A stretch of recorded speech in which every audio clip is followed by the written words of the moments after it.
The Woman in White by Wilkie Collins. Read by Bruce Golding. Track 16. The Second Epoch, 6. June 18th. The misery of self-reproach which I suffered yesterday evening on hearing what Laura told me in the boat-house returned in the loneliness of the night, and kept me waking and wretched for hours. I lighted my candle at last, and searched through my old journals to see what my share in the fatal error of her marriage had really been, and what I might have once done to save her from it. The result soothed me a little, for it showed that, however blindly and ignorantly I acted for the best. Crying generally does me harm, but it was not so last night. I think it relieved me.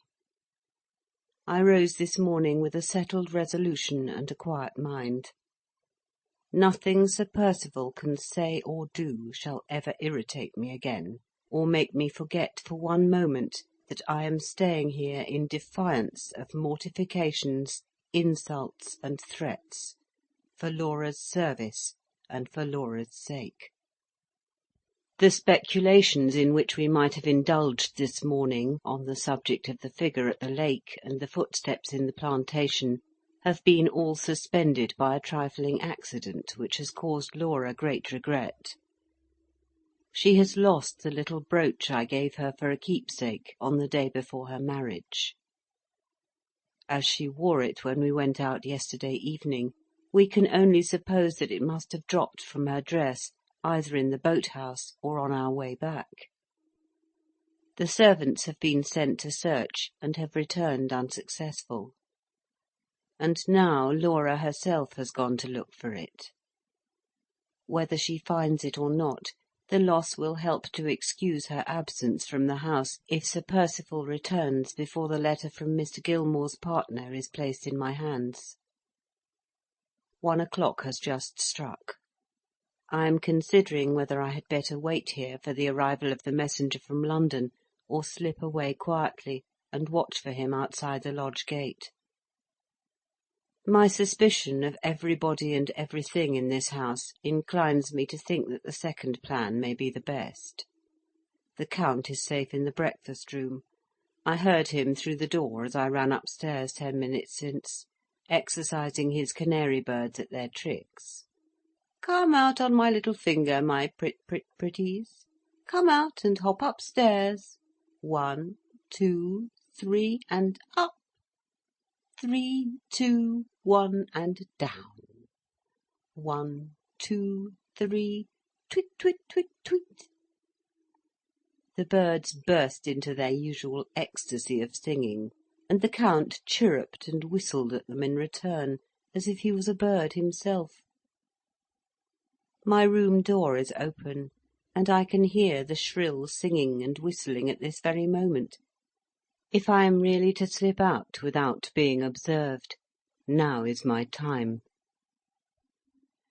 4 o'clock.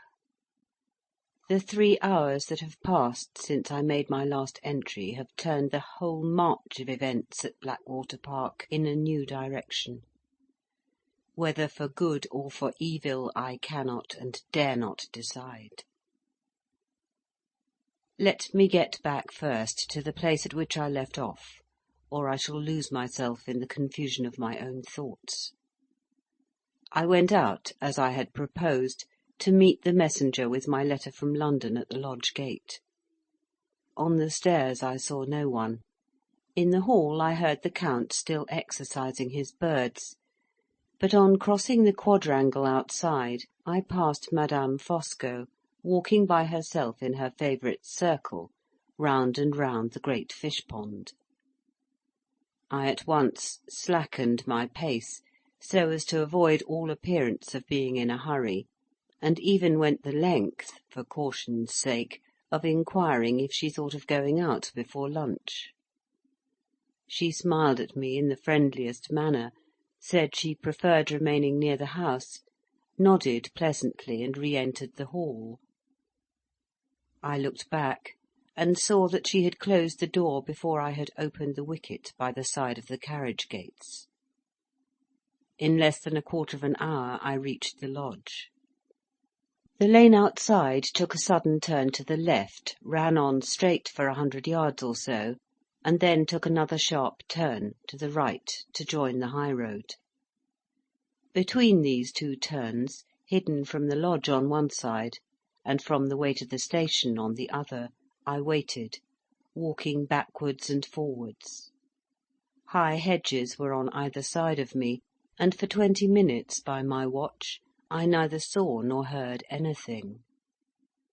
At the end of that time the sound of a carriage caught my ear, and I was met, as I advanced towards the second turning, by a fly from the railway. I made a sign to the driver to stop. As he obeyed me, a respectable-looking man put his head out of the window to see what was the matter. "I beg your pardon," I said, "but am I right in supposing that you are going to Blackwater Park?" "Yes, ma'am." "With a letter for any one?" "With a letter for Miss Halcombe, ma'am." "You may give me the letter. I am Miss Halcombe." The man touched his hat, got out of the fly immediately, and gave me the letter. I opened it at once, and read these lines. I copy them here, thinking it best to destroy the original for caution's sake. "Dear Madam, your letter received this morning has caused me very great anxiety. I will reply to it as briefly and plainly as possible. My careful consideration of the statement made by yourself, and my knowledge of Lady Glyde's position as defined in the settlement, lead me, I regret to say, to the conclusion that a loan of the trust money to Sir Percival, or, in other words, a loan of some portion of the £20,000 of Lady Glyde's fortune, is in contemplation, and that she is made a party to the deed in order to secure her approval of a flagrant breach of trust, and to have her signature produced against her if she should complain hereafter. It is impossible, on any other supposition, to account, situated as she is, for her execution to a deed of any kind being wanted at all. In the event of Lady Glyde's signing such a document, as I am compelled to suppose the deed in question to be, her trustees would be at liberty to advance money to Sir Percival out of her £20,000. If the amount so lent should not be paid back, and if Lady Glyde should have children, their fortune will then be diminished by the sum, large or small, so advanced. In plainer terms still, the transaction, for anything that Lady Glyde knows to the contrary, may be a fraud upon her unborn children. Under these serious circumstances, I would recommend Lady Glyde to assign as a reason for withholding her signature that she wishes the deed to be first submitted to myself as her family solicitor, in the absence of my partner, Mr. Gilmore. No reasonable objection can be made to taking this course, for if the transaction is an honourable one, there will necessarily be no difficulty in my giving my approval. Sincerely assuring you of my readiness to afford any additional help or advice that may be wanted, I beg to remain, Madam, your faithful servant, William Curl. I read this kind and sensible letter very thankfully.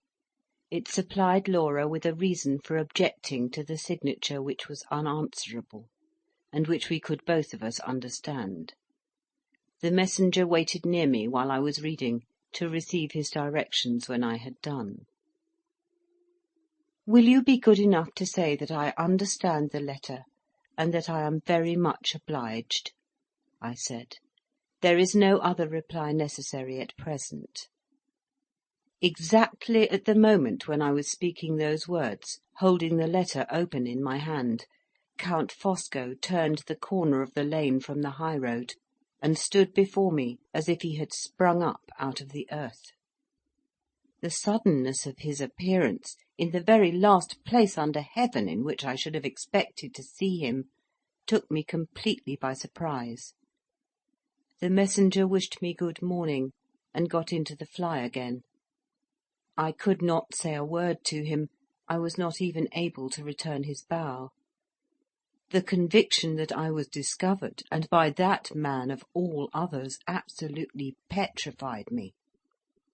"Are you going back to the house, Miss Halcombe?" he inquired, without showing the least surprise on his side, and without even looking at the fly, which drove off while he was speaking to me. I collected myself sufficiently to make a sign in the affirmative. "I am going back too," he said. "Pray allow me the pleasure of accompanying you. Will you take my arm? You look surprised at seeing me." I took his arm. The first of my scattered senses that came back was the sense that warned me to sacrifice anything rather than make an enemy of him. "You look surprised at seeing me," he repeated in his quietly pertinacious way. "I thought, Count, I heard you with your birds in the breakfast-room," I answered, as quietly and firmly as I could. "Surely, but my little feathered children, dear lady, are only too like other children. They have their days of perversity, and this morning was one of them. My wife came in as I was putting them back in their cage, and said she had left you going out alone for a walk. You told her so, did you not?" "Certainly." "Well, Miss Halcombe, the pleasure of accompanying you was too great a temptation for me to resist. At my age there is no harm in confessing so much as that, is there? I seized my hat, and set off to offer myself as your escort. Even so fat an old man as Fosco is surely better than no escort at all. I took the wrong path. I came back in despair, and here I am, arrived, may I say it, at the height of my wishes." He talked on in this complimentary strain, with a fluency which left me no exertion to make beyond the effort of maintaining my composure. He never referred in the most distant manner to what he had seen in the lane, or to the letter which I still had in my hand. This ominous discretion helped to convince me that he must have surprised, by the most dishonourable means, the secret of my application in Laura's interest to the lawyer, and that, having now assured himself of the private manner in which I had received the answer, he had discovered enough to suit his purposes, and was only bent on trying to quiet the suspicions which he knew he must have aroused in my mind. I was wise enough, under these circumstances, not to attempt to deceive him by plausible explanations, and woman enough, notwithstanding my dread of him, to feel as if my hand was tainted by resting on his arm. On the drive in front of the house we met the dog-cart being taken round to the stables. Sir Percival had just returned. He came out to meet us at the house door. Whatever other results his journey might have had, it had not ended in softening his savage temper. "Oh, here are two of you come back," he said with a lowering face. "What is the meaning of the house being deserted in this way? Where is Lady Glyde?" I told him of the loss of the brooch, and said that Laura had gone into the plantation to look for it. "Brooch or no brooch," he growled sulkily, "I recommend her not to forget her appointment in the library this afternoon. I shall expect to see her in half an hour." I took my hand from the Count's arm, and slowly ascended the steps. He honoured me with one of his magnificent bows, and then addressed himself gaily to the scowling master of the house. "Tell me, Percival," he said, "have you had a pleasant drive? And has your pretty shining brown Molly come back at all tired?" "Brown Molly be hanged, and the drive too. I want my lunch." "And I want 5 minutes' talk with you, Percival, first," returned the Count. "5 minutes' talk, my friend, here on the grass." "What about?" "About business that very much concerns you." I lingered long enough in passing through the hall door to hear this question and answer, and to see Sir Percival thrust his hands into his pockets in sullen hesitation. "If you want to badger me with any more of your infernal scruples," he said, "I, for one, won't hear them. I want my lunch." "Come out here and speak to me," repeated the Count, still perfectly uninfluenced by the rudest speech that his friend could make to him. Sir Percival descended the steps. The Count took him by the arm and walked him away gently. The business, I was sure, referred to the question of the signature. They were speaking of Laura and of me beyond a doubt. I felt heart-sick and faint with anxiety. It might be of the last importance to both of us to know what they were saying to each other at that moment, and not one word of it could by any possibility reach my ears. I walked about the house from room to room, with the lawyer's letter in my bosom. I was afraid by this time even to trust it under lock and key, till the oppression of my suspense half maddened me. There were no signs of Laura's return, and I thought of going out to look for her.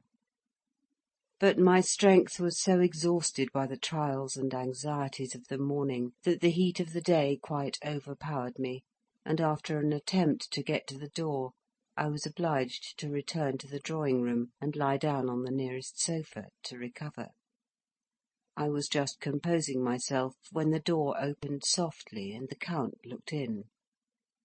"1,000 pardons, Miss Halcombe," he said. "I only venture to disturb you because I am the bearer of good news. Percival, who is capricious in everything, as you know, has seen fit to alter his mind at the last moment, and the business of the signature is put off for the present. A great relief to all of us, Miss Halcombe, as I see with pleasure in your face. Pray present my best respects and felicitations when you mention this pleasant change of circumstances to Lady Glyde." He left me before I had recovered my astonishment. There could be no doubt that this extraordinary alteration of purpose in the matter of the signature was due to his influence, and that his discovery of my application to London yesterday, and of my having received an answer to it to-day, had offered him the means of interfering with certain success. I felt these impressions, but my mind seemed to share the exhaustion of my body, and I was in no condition to dwell on them with any useful reference to the doubtful present or the threatening future. I tried a second time to run out and find Laura, but my head was giddy, and my knees trembled under me. There was no choice but to give it up again and return to the sofa, sorely against my will. The quiet in the house, and the low murmuring hum of summer insects outside the open window, soothed me. My eyes closed of themselves, and I passed gradually into a strange condition which was not waking, for I knew nothing of what was going on about me, and not sleeping, for I was conscious of my own repose. In this state my fevered mind broke loose from me, while my weary body was at rest, and in a trance or daydream of my fancy, I know not what to call it, I saw Walter Hartwright. I had not thought of him since I rose that morning. Laura had not said one word to me, either directly or indirectly referring to him, and yet I saw him now, as plainly as if the past time had returned, and we were both together again at Limmeridge House. He appeared to me as one among many other men, none of whose faces I could plainly discern. They were all lying on the steps of an immense ruined temple, colossal tropical trees with rank creepers twining endlessly about their trunks, and hideous stone idols glimmering and grinning at intervals behind leaves and stalks and branches, surrounded the temple and shut out the sky, and threw a dismal shadow over the forlorn band of men on the steps. White exhalations twisted and curled up stealthily from the ground, approached the men in wreaths like smoke, touched them, and stretched them out dead, one by one, in the places where they lay. An agony of pity and fear for Walter loosened my tongue, and I implored him to escape. "Come back, come back," I said. "Remember your promise to her and to me. Come back to us before the pestilence reaches you and lays you dead like the rest." He looked at me with an unearthly quiet in his face. "Wait," he said, "I shall come back. The night when I met the lost woman on the highway was the night which set my life apart, to be the instrument of a design that is yet unseen. Here, lost in the wilderness, or there, welcomed back in the land of my birth, I am still walking on the dark road which leads me and you and the sister of your love and mine to the unknown retribution and the inevitable end. Wait and look. The pestilence which touches the rest will pass me." I saw him again. He was still in the forest, and the numbers of his lost companions had dwindled to very few. The temple was gone, and the idols were gone, and in their place the figures of dark dwarfish men lurked murderously among the trees, with bows in their hands and arrows fitted to the string. Once more I feared for Walter, and cried out to warn him. Once more he turned to me, with the immovable quiet in his face. "Another step," he said, "on the dark road. Wait and look. The arrows that strike the rest will spare me." I saw him for the third time in a wrecked ship, stranded on a wild sandy shore. The overloaded boats were making away from him for the land, and he alone was left to sink with the ship. I cried to him to hail the hindmost boat, and to make a last effort for his life. The quiet face looked at me in return, and the unmoved voice gave me back the changeless reply. Another step on the journey. Wait and look. The sea which drowns the rest will spare me. I saw him for the last time. He was kneeling by a tomb of white marble, and the shadow of a veiled woman rose out of the grave beneath and waited by his side. The unearthly quiet of his face had changed to an unearthly sorrow. But the terrible certainty of his words remained the same. "Darker and darker," he said, "farther and farther yet. Death takes the good, the beautiful, and the young, and spares me. The pestilence that wastes, the arrow that strikes, the sea that drowns, the grave that closes over love and hope, are steps of my journey, and take me nearer and nearer to the end." My heart sank under a dread beyond words, under a grief beyond tears. The darkness closed round the pilgrim at the marble tomb. closed round the veiled woman from the grave, closed round the dreamer who looked on them. I saw and heard no more. I was aroused by a hand laid on my shoulder. It was Laura's. She had dropped on her knees by the side of the sofa. Her face was flushed and agitated, and her eyes met mine in a wild, bewildered manner. I started the instant I saw her. "What has happened?" I asked. "What has frightened you?" She looked round at the half-open door, put her lips close to my ear, and answered in a whisper, "Marion! The figure at the lake! The footsteps last night! I've just seen her! I've just spoken to her!" "Who, for heaven's sake?" "Anne Catherick!"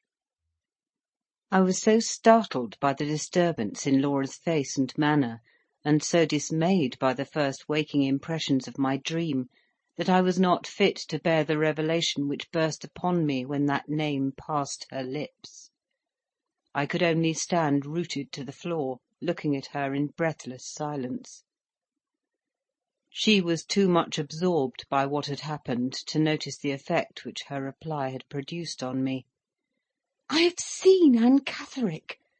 I have spoken to Anne Catherick," she repeated, as if I had not heard her.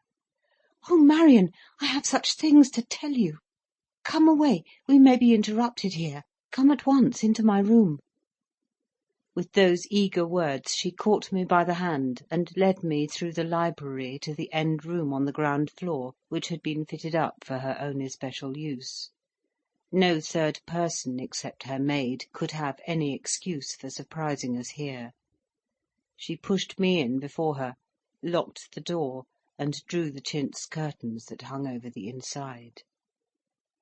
The strange stunned feeling which had taken possession of me still remained, but a growing conviction that the complications which had long threatened to gather about her and to gather about me had suddenly closed fast round us both was now beginning to penetrate my mind.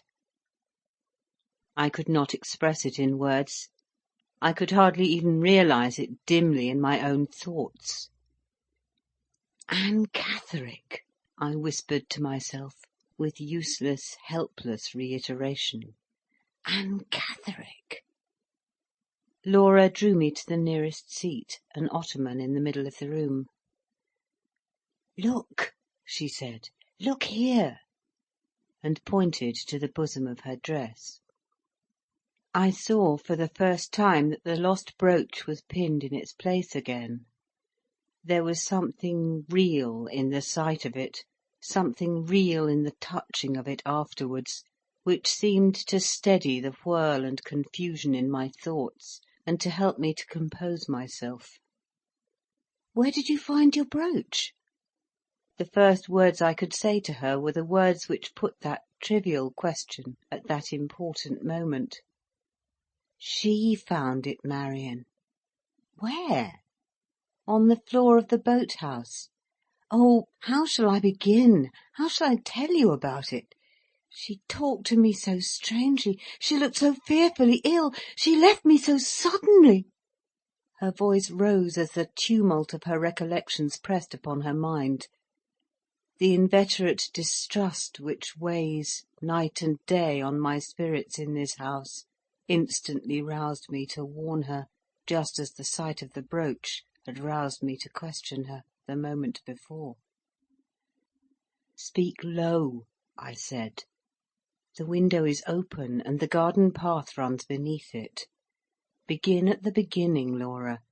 Tell me word for word what passed between that woman and you." "Shall I close the window?" "No, only speak low. Only remember that Anne Catherick is a dangerous subject under your husband's roof. Where did you first see her?" "At the boat house, Marion. I went out, as you know, to find my brooch, and I walked along the path through the plantation, looking down on the ground carefully at every step. In that way I got on after a long time to the boat house, and as soon as I was inside it, I went on my knees to hunt over the floor. I was still searching with my back to the doorway, when I heard a soft, strange voice behind me say, "Miss Fairlie." Miss Fairlie? Yes, my old name, the dear familiar name that I thought I had parted from for ever. I started up, not frightened, the voice was too kind and gentle to frighten anybody, but very much surprised. There, looking at me from the doorway, stood a woman whose face I never remembered to have seen before. How was she dressed? She had a neat, pretty white gown on, and over it a poor, worn, thin, dark shawl. Her bonnet was of brown straw, as poor and worn as the shawl. I was struck by the difference between her gown and the rest of her dress, and she saw that I noticed it. "Don't look at my bonnet and shawl," she said, speaking in a quick, breathless, sudden way. "If I mustn't wear white, I don't care what I wear. Look at my gown as much as you please, I'm not ashamed of that." Very strange, was it not? Before I could say anything to soothe her, she held out one of her hands, and I saw my brooch in it. I was so pleased and so grateful that I went quite close to her to say what I really felt. "Are you thankful enough to do me one little kindness?" she asked. "Yes, indeed," I answered. "Any kindness in my power I shall be glad to show you." "Then let me pin your brooch on for you, now I have found it." Her request was so unexpected, Marion, and she made it with such extraordinary eagerness, that I drew back a step or two, not well knowing what to do. "Ah," she said, "your mother would have let me pin on the brooch." There was something in her voice and her look, as well as in her mentioning my mother in that reproachful manner, which made me ashamed of my distrust. I took her hand with the brooch in it, and put it up gently on the bosom of my dress. "You knew my mother?" I said. "Was it very long ago? Have I ever seen you before?" Her hands were busy fastening the brooch. She stopped and pressed them against my breast. "You don't remember a fine spring day at Limmeridge?" she said, "and your mother walking down the path that led to the school with a little girl on each side of her?" I have had nothing else to think of since, and I remember it. You were one of the little girls, and I was the other. Pretty, clever Miss Fairlie and poor, dazed Anne Catherick were nearer to each other than they are now. Did you remember her, Laura, when she told you her name? Yes, I remembered your asking me about Anne Catherick at Limmeridge, and your saying that she had once been considered like me. What reminded you of that, Laura? She reminded me. While I was looking at her, while she was very close to me, it came over my mind suddenly that we were like each other. Her face was pale and thin and weary, but the sight of it startled me, as if it had been the sight of my own face in the glass after a long illness. The discovery, I don't know why, gave me such a shock that I was perfectly incapable of speaking to her for the moment. Did she seem hurt by your silence? I am afraid she was hurt by it. You have not got your mother's face, she said, or your mother's heart. Your mother's face was dark, and your mother's heart, Miss Fairlie, was the heart of an angel. I'm sure I feel kindly towards you, I said, though I may not be able to express it as I ought. Why do you call me Miss Fairlie? Because I love the name of Fairlie and hate the name of Glyde, she broke out violently. I had seen nothing like madness in her before this, but I fancied I saw it now in her eyes. I only thought you might not know I was married, I said, remembering the wild letter she wrote to me at Limmeridge, and trying to quiet her. She sighed bitterly, and turned away from me. "Not know you were married," she repeated. "I am here because you are married. I am here to make atonement to you before I meet your mother in the world beyond the grave."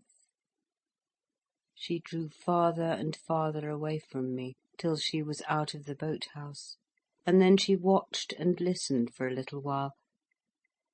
When she turned round to speak again, instead of coming back, she stopped where she was, looking in at me, with a hand on each side of the entrance. "Did you see me at the lake last night?" she said. "Did you hear me following you in the wood? I have been waiting for days together to speak to you alone. I have left the only friend I have in the world anxious and frightened about me. I have risked being shut up again in the madhouse, and all for your sake, Miss Fairlie, all for your sake." Her words alarmed me, Marion, and yet there was something in the way she spoke that made me pity her with all my heart. I'm sure my pity must have been sincere, for it made me bold enough to ask the poor creature to come in and sit down in the boat-house by my side. Did she do so? No. She shook her head and told me she must stop where she was, to watch and listen, and see that no third person surprised us. And from first to last there she waited at the entrance, with a hand on each side of it, sometimes bending in suddenly to speak to me, sometimes drawing back suddenly to look about her. "I was here yesterday," she said, "before it came dark, and I heard you and the lady with you talking together. I heard you tell her about your husband. I heard you say you had no influence to make him believe you, and no influence to keep him silent. Ah, I knew what those words meant. My conscience told me while I was listening. Why did I ever let you marry him? Oh, my fear, my mad, miserable, wicked fear!" She covered up her face in her poor worn shawl, and moaned and murmured to herself behind it. I began to be afraid she might break out into some terrible despair which neither she nor I could master. "Try to quiet yourself," I said. "Try to tell me how you might have prevented my marriage." She took the shawl from her face and looked at me vacantly. "I ought to have had heart enough to stop at Limmeridge," she answered. "I ought never to have let the news of his coming there frighten me away. I ought to have warned you and saved you before it was too late. Why did I only have courage enough to write you that letter? Why did I only do harm when I wanted and meant to do good? Oh, my fear, my mad, miserable, wicked fear!" She repeated those words again, and hid her face again in the end of her poor worn shawl. It was dreadful to see her, and dreadful to hear her. Surely, Laura, you asked what the fear was which she dwelt on so earnestly? Yes, I asked that. And what did she say?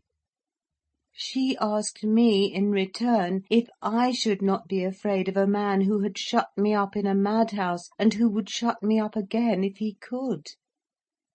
I said, "Are you afraid still? Surely you would not be here if you were afraid now."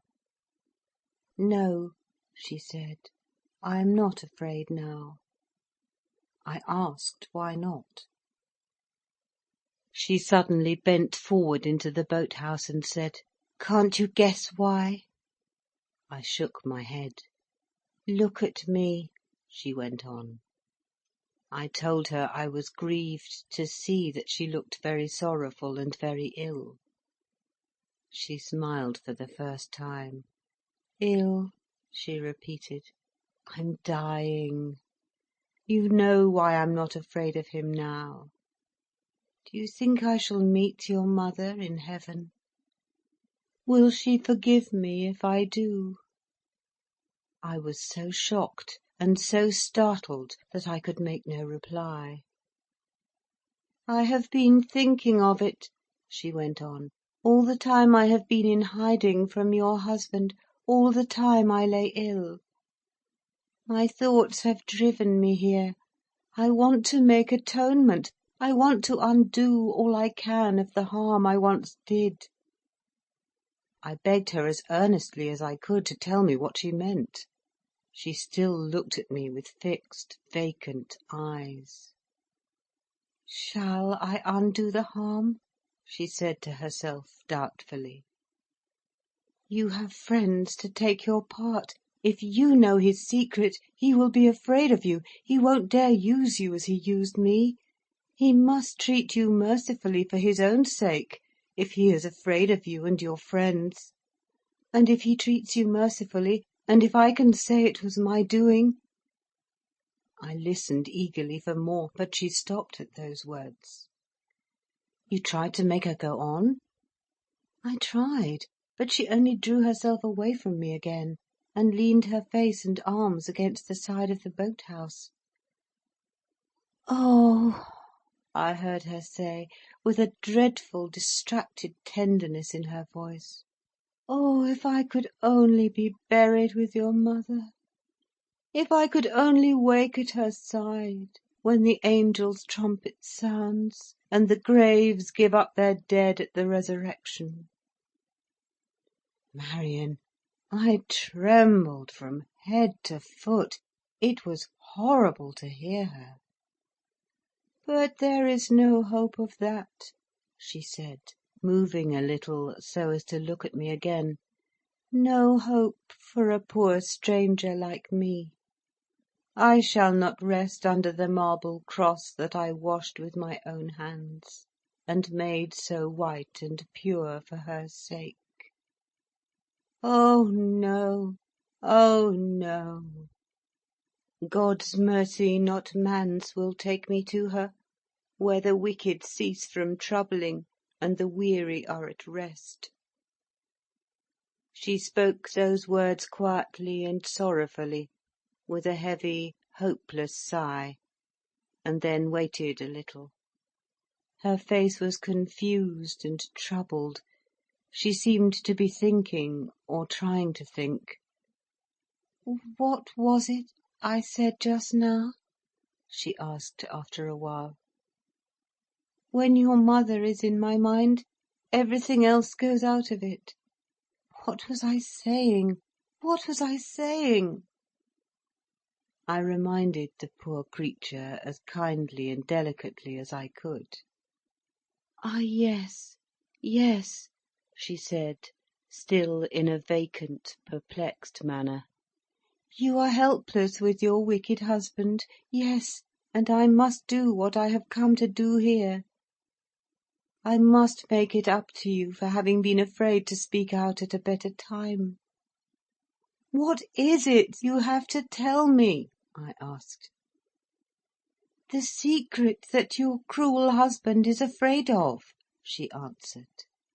"I once threatened him with the secret and frightened him. You shall threaten him with the secret and frighten him too."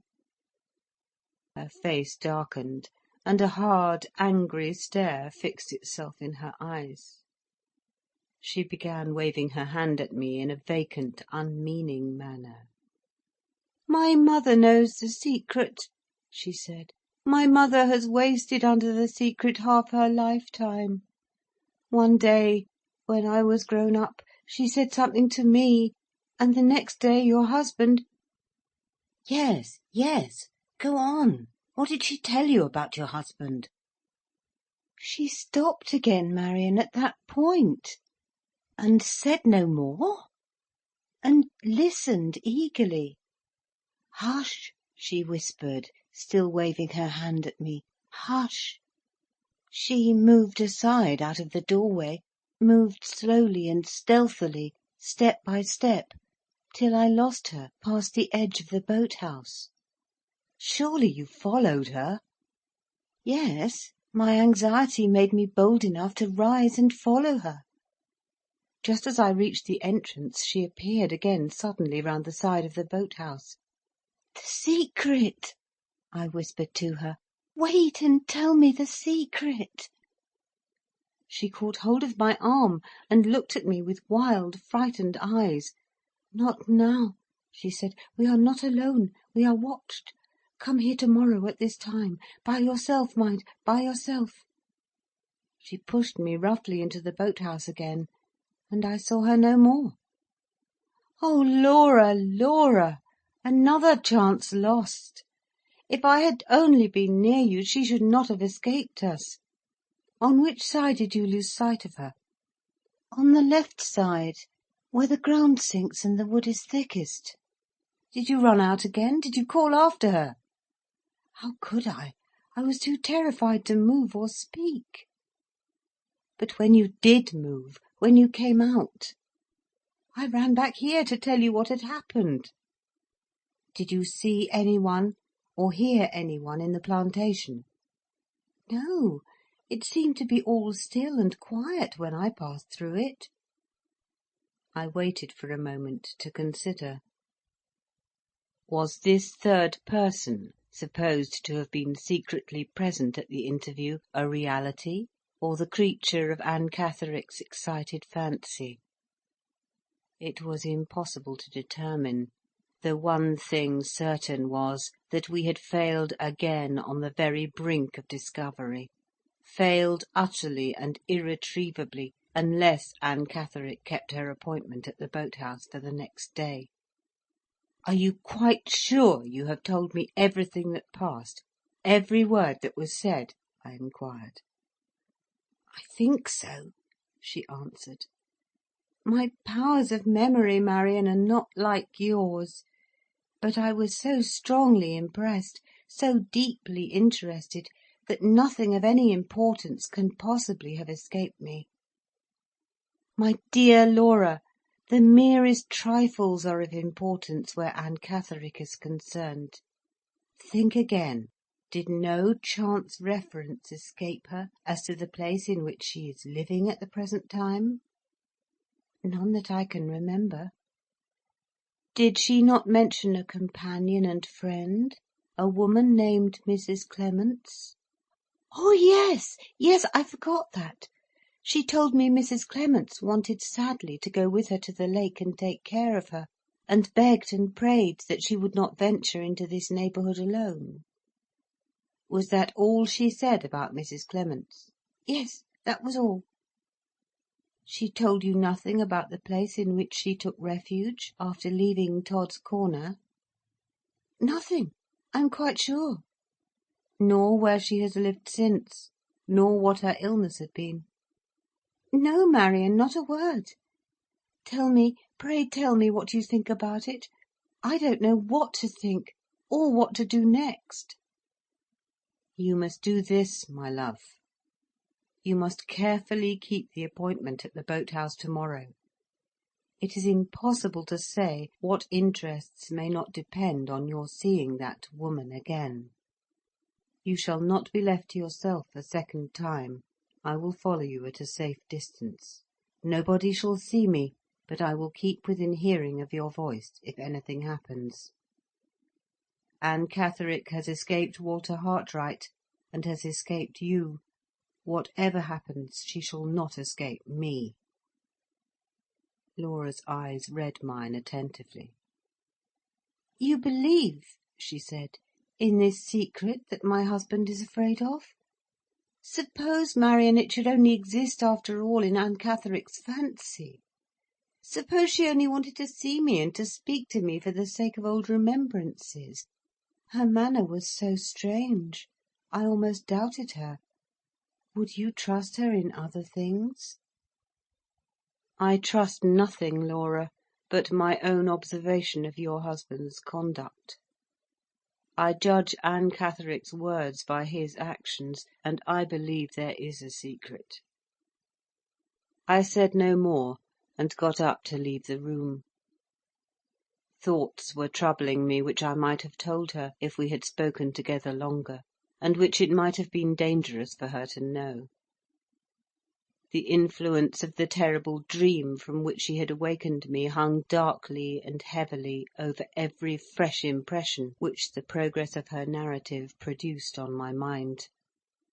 I felt the ominous future coming close, chilling me with an unutterable awe, forcing on me the conviction of an unseen design in the long series of complications which had now fastened round us.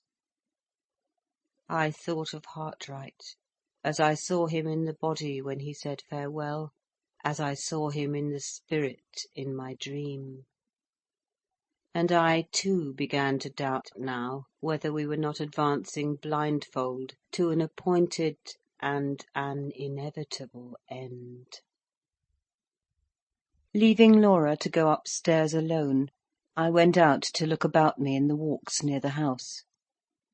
The circumstances under which Anne Catherick had parted from her had made me secretly anxious to know how Count Fosco was passing the afternoon, and had rendered me secretly distrustful of the results of that solitary journey from which Sir Percival had returned but a few hours since. After looking for them in every direction and discovering nothing, I returned to the house, and entered the different rooms on the ground floor, one after another. They were all empty. I came out again into the hall, and went upstairs to return to Laura. Madame Fosco opened her door as I passed it in my way along the passage, and I stopped to see if she could inform me of the whereabouts of her husband and Sir Percival. Yes, she had seen them both from her window more than an hour since. The Count had looked up with his customary kindness, and had mentioned with his habitual attention to her in the smallest trifles that he and his friend were going out together for a long walk. For a long walk! They had never yet been in each other's company with that object in my experience of them. Sir Percival cared for no exercise but riding, and the Count, except when he was polite enough to be my escort, cared for no exercise at all. When I joined Laura again, I found that she had called to mind, in my absence, the impending question of the signature to the deed, which, in the interest of discussing her interview with Anne Catherick, we had hitherto overlooked. Her first words when I saw her expressed her surprise at the absence of the expected summons to attend Sir Percival in the library. "You may make your mind easy on that subject," I said.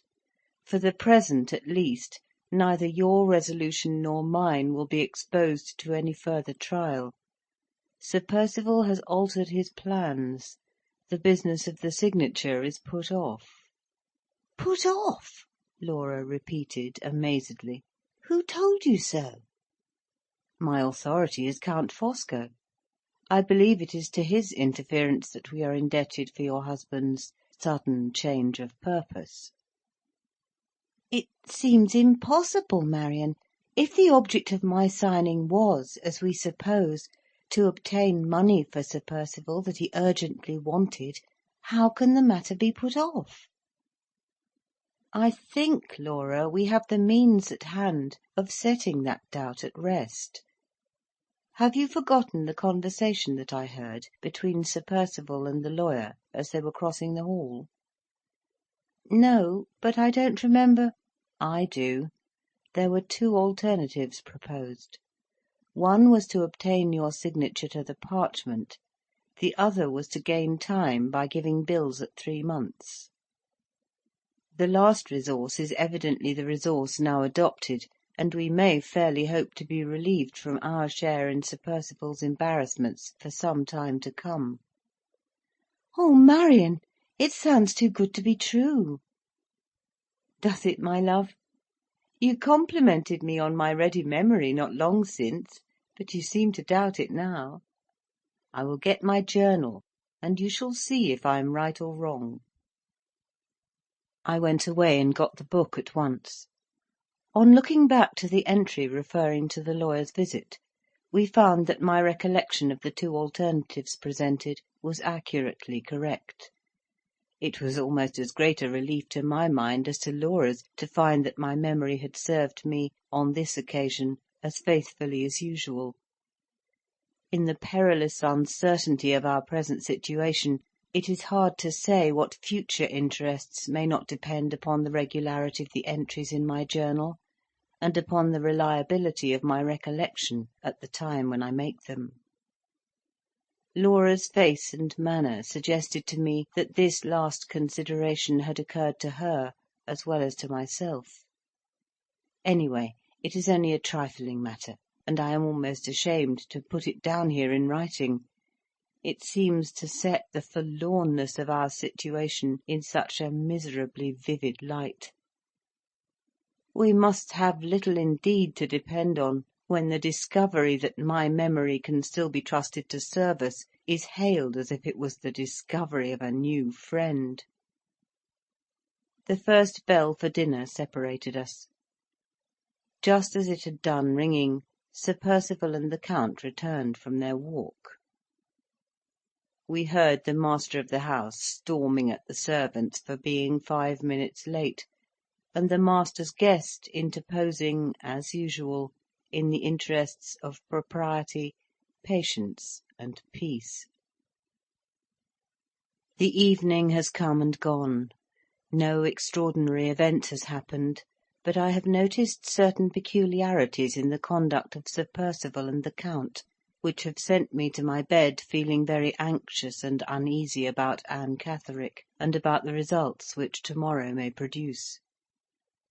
I know enough by this time to be sure that the aspect of Sir Percival which is the most false, and which therefore means the worst, is his polite aspect.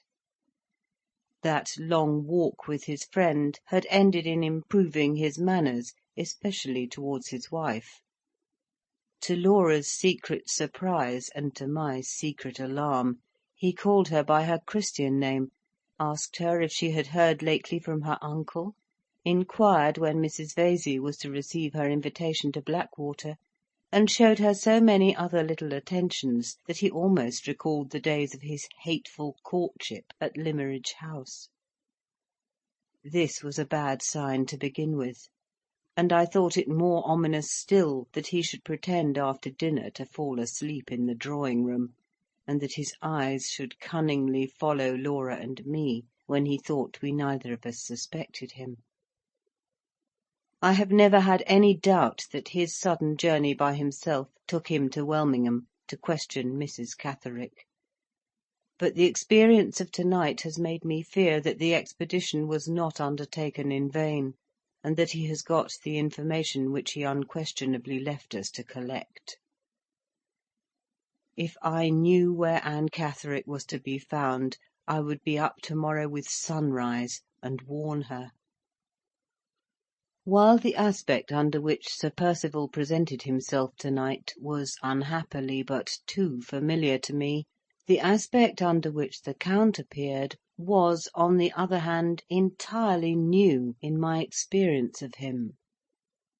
He permitted me this evening to make his acquaintance for the first time in the character of a man of sentiment, as I believe really felt, not assumed for the occasion.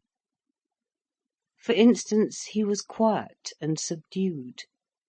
His eyes and his voice expressed a restrained sensibility. He wore, as if there was some hidden connection between his showiest finery and his deepest feeling, the most magnificent waistcoat he has yet appeared in. It was made of pale sea-green silk, and delicately trimmed with fine silver braid. His voice sank into the tenderest inflections. His smile expressed a thoughtful, fatherly admiration whenever he spoke to Laura or to me. He pressed his wife's hand under the table when she thanked him for trifling little attentions at dinner. He took wine with her. "Your health and happiness, my angel," he said, with fond, glistening eyes. He ate little or nothing, and sighed and said, "Good Percival," when his friend laughed at him. After dinner he took Laura by the hand, and asked her if she would be so sweet as to play to him. She complied through sheer astonishment. He sat by the piano, with his watch-chain resting in folds like a golden serpent on the sea-green protuberance of his waistcoat. His immense head lay languidly on one side, and he gently beat time with two of his yellow-white fingers. He highly approved of the music, and tenderly admired Laura's manner of playing, not as poor Hartright used to praise it, with an innocent enjoyment of the sweet sounds, but with a clear, cultivated, practical knowledge of the merits of the composition in the first place, and of the merits of the player's touch in the second.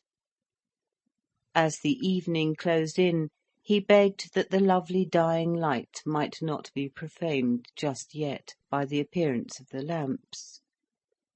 He came, with his horribly silent tread, to the distant window at which I was standing, to be out of his way and to avoid the very sight of him. He came to ask me to support his protest against the lamps. If any one of them could only have burnt him up at that moment, I would have gone down to the kitchen and fetched it myself. "Surely you like this modest, trembling English twilight?" he said softly. "Ah, I love it.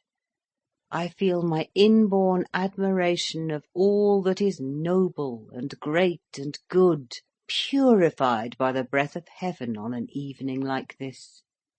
Nature has such imperishable charms, such inextinguishable tenderness for me. I am an old fat man. Talk which would become your lips, Miss Halcombe, sounds like a derision and a mockery on mine. It is hard to be laughed at in my moments of sentiment, as if my soul was like myself, old and overgrown. Observe, dear lady, what a light is dying on the trees. Does it penetrate your heart as it penetrates mine?" He paused, looked at me, and repeated the famous lines of Dante on the evening time, with a melody and tenderness which added a charm of their own to the matchless beauty of the poetry itself. "Bah!" he cried suddenly, as the last cadence of those noble Italian words died away on his lips. "I make an old fool of myself, and only weary you all. Let us shut up the window in our bosoms, and get back to the matter-of-fact world. Percival, I sanction the admission of the lamps. Lady Glyde, Miss Halcombe, Eleanor, my good wife, which of you will indulge me with a game at dominoes?" He addressed us all, but he looked especially at Laura. She had learned to feel my dread of offending him, and she accepted his proposal. It was more than I could have done at that moment. I could not have sat down at the same table with him for any consideration. His eyes seemed to reach my inmost soul through the thickening obscurity of the twilight. His voice trembled along every nerve in my body, and turned me hot and cold alternately. The mystery and terror of my dream, which had haunted me at intervals all through the evening, now oppressed my mind with an unendurable foreboding and an unutterable awe. I saw the white tomb again, and the veiled woman rising out of it by Hartright's side. The thought of Laura welled up like a spring in the depths of my heart, and filled it with waters of bitterness never, never known to it before. I caught her by the hand as she passed me on her way to the table, and kissed her as if that night was to part us for ever. While they were all gazing at me in astonishment, I ran out through the low window which was open before me to the ground, ran out to hide from them in the darkness, to hide even from myself. We separated that evening later than usual. Towards midnight the summer silence was broken by the shuddering of a low, melancholy wind among the trees. We all felt the sudden chill in the atmosphere, but the Count was the first to notice the stealthy rising of the wind. He stopped while he was lighting my candle for me, and held up his hand warningly. "Listen," he said, "there will be a change tomorrow." End of track 16.